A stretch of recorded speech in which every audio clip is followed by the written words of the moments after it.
अवधूत चिंतन श्री गुरुदेव दत्त श्री स्वामी समर्थ. मी शीतल तुमच्या सगळ्यांचं आपल्या चॅनलमध्ये स्वागत करते आणि याची सुरुवात करते.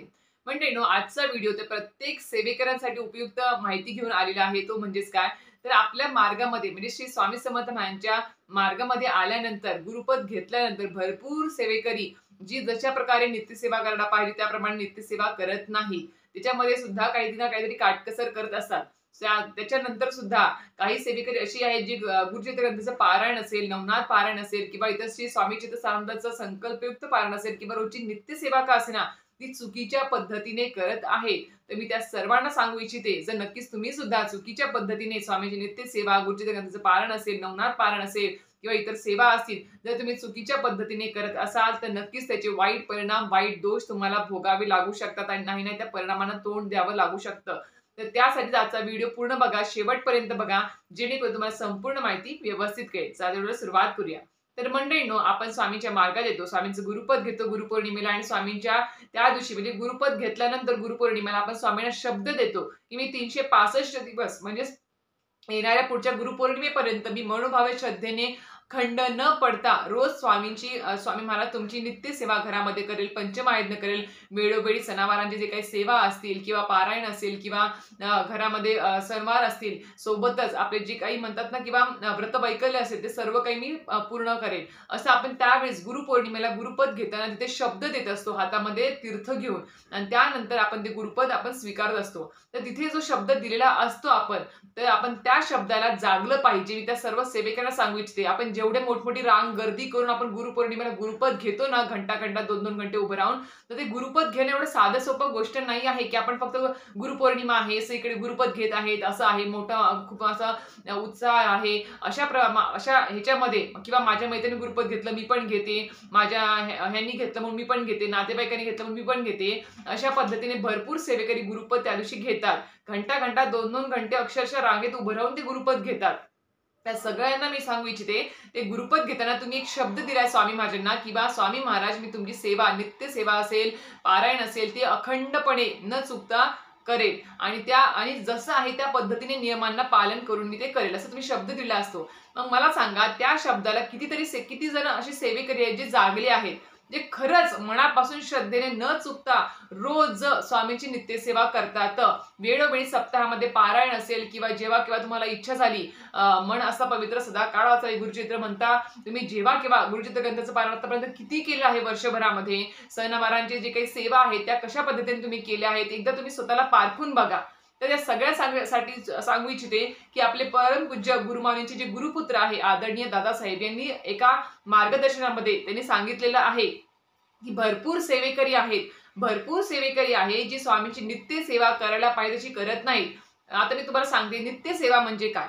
तर नित्य सेवा म्हणजे स्वामी चरित्रामध्ये 3 अध्याय रोज वाचलेच पाहिजे. आज 1, 2, 3, उद्या 4, 5, 6, 7, 8, 9, 10, 11, 12 असं करून आपल्याला 21 अध्याय पूर्ण करायचे असतात. 7 दिवसामध्ये रोज 3 अध्याय वाचलेच गेले पाहिजे. 11 माळी जप झालाच पाहिजे स्वामींचा. नंतर 1 माळ गायत्री मंत्र, 1 माळ नवार्ण मंत्र, आणि घरातल्या स्त्रियांनी, कुलस्त्रींनी घरातल्या दुर्गा सप्तती ग्रंथाचे 2 अध्याय वाचलेच पाहिजे. ही अशा प्रकारची रोजची नित्यसेवा आपली असेल, ती नित्यसेवा पार पाडलीच पाहिजे आपण प्रत्येक सेवेकराने. मला एक सांगा, नित्यसेवा करताना दिवसभरामध्ये कुठला काही वेळेचं बंधन आहे का? नाही. सकाळी ब्रह्ममुहूर्तापासून ते रात्री झोपेपर्यंत तुम्ही कधीही सेवा करू शकता. त्याला काही वेळेचं बंधन नाही की या टायमिंग मध्ये किंवा या वेळेतच केलं पाहिजे, असं एक तुम्हाला सूट दिलेली आहे. त्यातल्या त्यात मला एक सांगा, आता ही नित्यसेवा झाली, तर ही नित्यसेवा किती जण प्रामाणिकपणे करत असतात तर मला कमेंट बॉक्समध्ये नक्की सांगा की मी एवढी नित्यसेवा रोज करते, तुम्ही जी सांगितली ती, आणि यालाच नित्यसेवा म्हणतात स्वामींची. मी स्वतः करते, माझे मिस्टर करतात, म्हणून मी तुम्हाला सांगते आहे की बा ही आहे खरी स्वामींची नित्यसेवा, जो आपण शब्द गुरुपौर्णिमेला गुरुपद घेताना दिलेला असतो. ही नित्यसेवा आपल्याला रोज 365 दिवस पार पाडायची असते.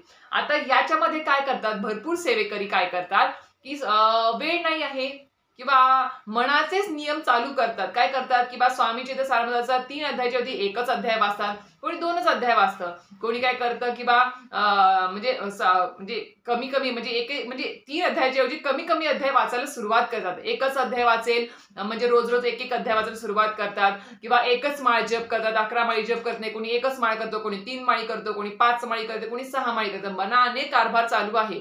तर अशा पद्धतीने खूप जण करतात. दुर्गा सप्तशती ग्रंथाची जी आपल्या कुलदेवीची सेवा आहे ती सेवा सुद्धा त्याच्यामध्ये फक्त आपल्याला 2 अध्याय वाचायचे असतात रोज. रोज 2-2 अध्याय करून आपल्याला 13 अध्याय पूर्ण करायचे असतात. रोज 2 अध्याय वाचा सुद्धा तुमच्याकडे वेळ नाही का? त्याच्यामध्ये सुद्धा वाचलं तर वाचलं, आज वाचलं, उद्या नाही वाचलं किंवा एकच अध्याय वाचला अशा पद्धतीने करतात. तर ही खूप मोठी चुकीची सेवा आहे. अशा पद्धतीने जर तुम्ही सेवा करत असाल आणि त्याला जर तुम्ही नित्य सेवा म्हणत असाल, पारायण म्हणत असाल, तर मी खरंच सांगते ही 100% चुकीची सेवा आहे. याचं कुठलंही फळ तुम्हाला मिळणार नाही. आणि अशा पद्धतीने तुम्ही जर सेवा करत असाल तर नक्कीच कमेंट बॉक्समध्ये मला म्हणू नका की ताई आम्हाला या म्हणजे सेवा करतो आणि आम्हाला फळ मिळालं नाही. तर मला एक सांगा, ही एक चुकीची पद्धतीने सेवा आहे. जी तुम्हाला मी सुरुवातीला सांगितली की त्या पद्धतीने सेवा त्याला नित्य सेवा म्हणतात आणि ती सेवा जर अखंडपणे न चुकता रोज जर केली तुम्ही थोडंफार वेळ लागेल, 20-25 मिनिटं फक्त लागतात. हा ठीक आहे, तुम्ही नवीन आहात, जपान धरायला तुम्हाला अवघड होतं, पण हळूहळू तुम्हाला सवय होईल. थोडा सुरुवातीला जास्त वेळ लागेल, पण हळूहळू तुमच्या तोंडामध्ये एकदा ते वाचन बसलं किंवा मंत्र बसला किंवा हातावरती माळ एकदा धरायला लागले, तुम्हाला 20 ते 25 मिनिटं कुठेच नाही आहे तुमची. दिवसभरातले 20 ते 25 मिनिटं तुम्ही असे कुठेही घालवतात, सहज रीतीने कुठेही घालवतात. तर तो जर आपण म्हणतात ना किंवा मनुष्य जन्म जो आहे तो इतका साधा सोपा नाही आहे. मनुष्य जन्म जर तुम्हाला भेटला तर त्यामध्ये संकट येणार, त्रास येणार, अडचणी येणार, सगळ्या गोष्टी होणार तुमच्या आयुष्यात. फक्त शुभ शुभ शुभ गोष्टी घडतील मनुष्य जन्मामध्ये असं होत नाही. त्याच्यामध्ये तुमच्या आयुष्यामध्ये सगळ्या काही उलटापालट घडणार. पण ते मनुष्य जन्म आपण जगत असताना किंवा संसार करत असताना जर आपण त्याच्या जोडीला अध्यात्म पण जर जोडीला ठेवलं तर नक्की सांगते 100% तुमचे जे काही अडचणी तुम्हाला मनुष्य जन्मामध्ये किंवा संसारामध्ये येणार त्या तुमच्या कमी होत जातील. त्याला कशा प्रकारे तोंड द्यायचं आहे, त्या अडचणीतून कसा मार्ग काढायचा आहे, अलगदपणे स्वामी महाराज आपल्याला त्या अडचणीतून कशा प्रकारे बाहेर काढतात याची जर अनुभूती घ्यायची असेल तर नित्य सेवा नीट पद्धतीने करायला शिका. जीव तोडून आपले परमपूज्य गुरुमाऊली त्यांचे गुरुपुत्र असतील सगळेजण सांगतात आपल्याला किंवा अशा पद्धतीने नित्य सेवा ही 3 अध्याय, 11 माळी जप, 1 माळ गायत्री मंत्र, 1 माळ नवार्ण मंत्र, कुलदेवी सेवा, कुलदेवतांची सेवा, या सगळ्या गोष्टी प्रत्येक मार्गदर्शनामध्ये सांगत असतात जीव तोडून. पण आपले सेवेकरी काय करतात, वेळच नाही आहे, असंच आहे, तसंच आहे म्हणून मनानेच नियम चालू करतात आणि एक अध्याय वाचायला, एक माळ करायला सुरुवात करतात आणि मग त्याची फळप्राप्ती खरंच अगदी शून्य आहे तुमची त्याच्याबद्दल, कारण की हे एक प्रकारची चुकीची नित्य सेवा आहे. दुसरी गोष्ट खूप जण करतात ती म्हणजे काय, गुरुचरित्र ग्रंथाचं पारायण. अतिशय दिव्य हा ग्रंथ आहे, मी तुम्हाला सांगते. त्याच्या शब्दामध्ये अक्षरशः म्हणतात ना किंवा पूर्ण दिव्य अनुभूती सामावलेली आहे या गुरुचरित्र ग्रंथाच्या पारायणामध्ये किंवा त्या पोथीमध्ये. ही पोथी आपल्याला रोज हाताळता सुद्धा येत नाही. अक्षरशः त्याला म्हणजे शिवता शिवत जमत नाही. अक्षरशः झाकून, पारायण नसेल तर झाकून वगैरे करून आपल्याला ती एका स्वच्छ जागेवरती ठेवायची असते. एवढं जर पवित्र तो ग्रंथ आहे, आपल्या आयुष्याचं सोनं करणारा तो ग्रंथ आहे. तर मला सांगा, या ग्रंथामध्ये काही नियम सुरुवातीला दिलेले आहेत बघा गुरुचरित्र ग्रंथाच्या पोथीमध्ये. त्या नियमात काय दिलं आहे, 7 दिवसाचंच पारायण करायचं असतं. नियमांना धरून, सगळ्या गोष्टींना धरून आपल्याला ते पारायण पूर्ण केलं तरच आपल्याला अनुभूती मिळत असते. हे त्याच्यामध्ये दिलेलं आहे. मग काय सेवेकरांनी काय केलेलं आहे आता, किंवा साखळी पद्धतीने ते पारायण वाचायला सुरुवात केलेलं आहे. म्हणजे असं खूप जण आहेत आता, आदरणीय दादासाहेबांनीच म्हटले आहे किंवा खूप जणांनी असे व्हॉट्सअपचे ग्रुप बनवले आहेत की त्याच्यामध्ये महिला असेल किंवा पुरुष मंडळी असेल ते काय करतात, साखळी पद्धतीने आज मी एक अध्याय वाचला गुरुचरित्र ग्रंथाचा, उद्या त्या ताई वाचतील, परवा त्या ताई वाचतील. ही चुकीची पद्धत आहे. अशा पद्धतीने सुद्धा पारायण करणं खूप मोठा गुन्हा समजा तुम्ही. एवढा मोठा दिव्य ग्रंथ आहे, त्याच्यामध्ये नियमावली दिलेली आहे, सगळे काही सांगितलेलं आहे की कशा पद्धतीने खाण्याचे, पिण्याचे, बसण्याचे, झोपण्याचे सगळे काही नियम दिलेले आहेत आणि 7 दिवसाचंच ते पारायण करायचं असतं. हे सुद्धा त्यामध्ये सांगितलेलं आहे जीव तोडून. तरी सुद्धा तुम्ही अशा पद्धतीने त्या दिव्य ग्रंथाची जर एक अध्याय अशा पद्धतीने जर वाचत असाल तर ती चुकीची गोष्ट आहे. हे आपल्या मार्गदर्शनातून आदरणीय दादासाहेबांनी सांगितलेलं आहे की खूप मोठी चूक आहे. आता दादासाहेब म्हणतात किंवा जर तुम्हाला आता तुम्ही कसं रोज एकच अध्याय वाचता, एकच माळजप करता किंवा एक गुरुचरित्र ग्रंथाचं अध्याय वाचायला सुरुवात केलेली आहे खूप जणांनी, तर ही साखळी पद्धत करणं सुद्धा चुकीचं आहे. मग ती स्वामीचरित्र सारामृताची असू दे किंवा गुरुचरित्र ग्रंथाची असू दे किंवा नवनाथ पारायण असेल, मोठमोठे पारायणाची जी काही पोथी आहे त्याच्यासोबत असं आपण करू शकत नाही. त्यामध्ये दिलेल्या नियमानुसारच खाण्यापिण्याचे नियम सगळ्या गोष्टी सांभाळूनच आपल्याला ते पारायण पूर्ण करायचं असतं. आता असं म्हणतात की जर आपण रोजच एकच ताटामध्ये ज्यावेळेस आपण जेवण जेवतो, 2 टाइम 3 टाइम दिवसामध्ये जे काही जेवण करतो त्याच्यामध्ये जर तुम्हाला समजा रोज फक्त एकच आयटम दिला, चपाती तर चपाती, भात तर भात, वरण तर वरण, भाजी तर भाजी, जर समजा तुम्हाला फक्त रोजच चपातीच दिली खायला, बाकीचे कुठले काही अन्न दिले नाही, तर तुमचं पोट भरेल का? भरेल का तुमचं म्हणजे तृप्त होईल का तुमचा आत्मा? नाही होणार. तर त्या पद्धतीनेच आपली सेवा आहे, ती सेवा बरोबर आपल्याला त्या पद्धतीनेच करावी लागते. चुकीच्या पद्धतीने करू नका.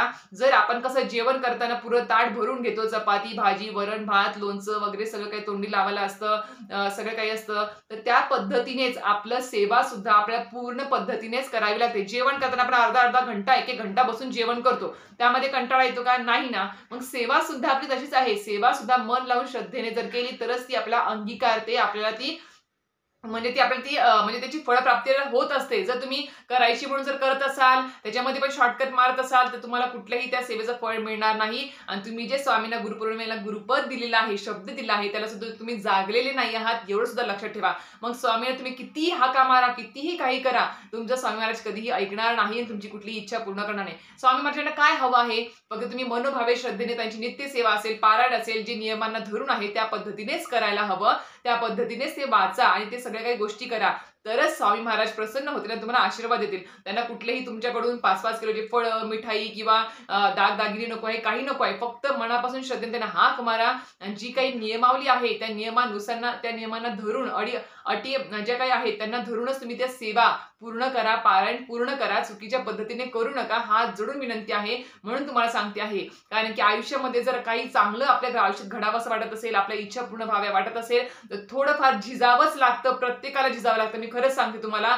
आपल्याला मला सांगा, चांगली नोकरी मिळवायची असेल तर आपण कसं करतो? जास्त अभ्यास करतो, मेहनत करतो, कष्ट करतो, इकडे-तिकडे म्हणजे चौकशी करतो. लग्न ठरवताना सुद्धा आपण नाही त्या ठिकाणी चौकशा करतो. तर मला एक सांगा, या सगळी पायपट जे जी म्हणजे घासाघीस जी आपण करतो पायाची, ती चांगलं काहीतरी व्हावं आयुष्यात यासाठीच ना. तर मला एक सांगा, आपल्या आयुष्याचे जी काही वाईट कर्म आपण मागच्या जन्मी केलेले आहेत 7 जन्मात, त्याचे भोग भोगावेच लागणार आहेत आणि ते भोग भोगूनच संपावे लागणार आहेत. आणि ते भोग जर तुम्हाला खरंच त्याची जी झळ आहे ती कमी प्रमाणात लागावी वाटत असेल, तर नक्कीच सांगते की नित्य सेवा करत चला, रोज करा. मी खरंच सांगते, तुम्ही जे काही मला कमेंट बॉक्समध्ये छोट्या-मोठ्या अडचणी विचारता ना, की असं आहे, तसं आहे, तर मी खरंच सांगते त्यांना कळकळीची विनंती आहे, की रोज घरामध्ये नित्य सेवा झालीच पाहिजे. सांगितल्याप्रमाणे तेवढी सेवा झालीच पाहिजे. त्यालाच नित्य सेवा म्हणतात. शॉर्टकटला नित्य सेवा म्हणत नाहीत. पंचमहायज्ञ झालाच पाहिजे. 5 कामं रोज घरात झालीच पाहिजे. कुलदेवी, कुलदेवतांचा मान सन्मान वर्षातून एकदा मूळ स्थानावर जाऊन झालाच पाहिजे. प्रति जी काही मूर्ती आहे देवस्थान, तिथे जाऊन मान सन्मान करू का? नाही. त्यांचा जो काही मूळ स्थान आहे तिथे जाऊनच तुम्हाला त्यांचा मान सन्मान करावा लागतो. ते करायचं आहे. त्यानंतर पितरांची सेवा तुम्हाला वर्षभरामध्ये जी काही पितृपक्ष असेल किंवा प्रत्येक महिन्याची जी काही अमावास्या असेल त्या अमावास्याला सुद्धा पितरांची सेवा, दान, धर्म या सगळ्या गोष्टी करायच्या आहेत. आणि त्याला धरूनच तुम्ही सगळे उपाय, तोडगे जे करू शकता ते मनोभावे श्रद्धेने करायचे आहेत. हे सगळ्या गोष्टी आणि सगळे नियम खरंच सांगते, मनोभावे श्रद्धेने तुम्ही ऐका आणि ते नियम फॉलो करा. त्या नियमाला धरूनच नित्य सेवा स्वामींची करत चला. मला वेळ नाही आहे, मला हे नाही आहे, कारण सांगू नका.